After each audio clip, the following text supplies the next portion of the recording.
Hey everyone, welcome back to CT Fulcrum. In today's video, we will be discussing another Invincible comics vs. TV show comparison. In issue 25 of the Invincible comics, the epilogue is used to briefly flush out many of the Teen Team, now Guardians of the Globe, characters' histories. I won't go into the detailed history of each character in this video, but I'll outline them briefly for you. Monster Girl was a pampered, rich, snobby girl who went to an upper-class private school. She fell in love with a boy whose grandmother placed a curse on her, giving her this monster form. Eventually, she learned she could transform at will at the cost of reversing her age and chose to fight evil as Monster Girl. The brash superhuman crime fighter known as Rexplode came from humble origins. Born into a desperately poor family, young Rex lived a life of hunger and want. That lasted until a government agent made his family an offer they could not refuse. In exchange for their son, Rex's parents were offered enough money to escape from their abject poverty. They signed over custody of Rex to the government and never saw their child again. The agent represented a secret government bioengineering program that had identified some potential or unique quality in Rex. Over the next decade, they forged Rex into a human weapon.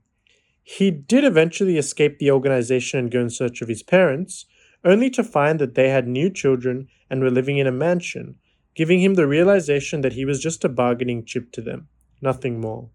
The Immortal's history is next up in the comics. He is a superhero who was gifted with immortality from long ago. With his longevity, he would leave a mark on history, becoming a knight and even the renowned Abraham Lincoln, before eventually donning a cape and costume sometime in the early 20th century. Duplicate's powers is mystical in origin.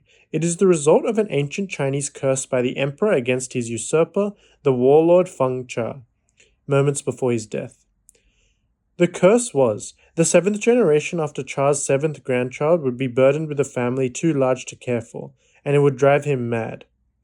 Hundreds of years later, the appointed grandchild would be Sing Cha. His wife would give birth to Kate and Paul. Her mother died in childbirth, leaving Sing to take care of the duo. The toddlers would multiply and cause Sing to lose his sanity. Kate and Paul would become foster children and be examined to find out the source of their powers. The scientists would not be able to find it. However, when the duo grew up to adolescence, they learned to better control their powers and fought crime together. Now, in the show we haven't actually got any sighting of her brother Paul yet, so we aren't fully sure if he will be introduced later on or just left completely out of the show for now. The last character's history explored in this issue is Adam Eve, which is much similar to the Adam Eve special they made before Season 2. Adam Eve was created 19 years ago in an experiment to mutate an unborn child and create a weapon for the government. The scientist in charge, Dr. Elias Brandyworth, was ashamed of what he had done, so he traded the child with the dead child of another family. Eve went to live with the Wilkins, and they named her Samantha Eve Wilkins. In school, she was considered a science prodigy since she already knew everything about any science that anyone could teach her, which turned out to be an early manifestation of her powers. She would practice her powers by changing things such as food and objects, and later donned a costume and fought Kill Cannon. She also ran into Brandyworth, who had begun to watch her from afar, but she rebuffed him due to wearing a costume. All in all, Issue 25 of the comics does a great summary of each character's backstory, giving the audience a reason to root for each and every one of them. Now, let's compare this with the TV show. Well, unfortunately we can't. The show is yet to explore the backstories of these characters, excluding the Adam Eve special. This is slightly disappointing after reading about them in the comics, although I completely understand, as forcefully inserting them into the story could ruin the flow. I do hope in Season 3 we get some more flushed out moments for each of these characters, especially into their backstories and how they got their powers. I believe it would really help in further caring for them and feeling their loss if any were to die.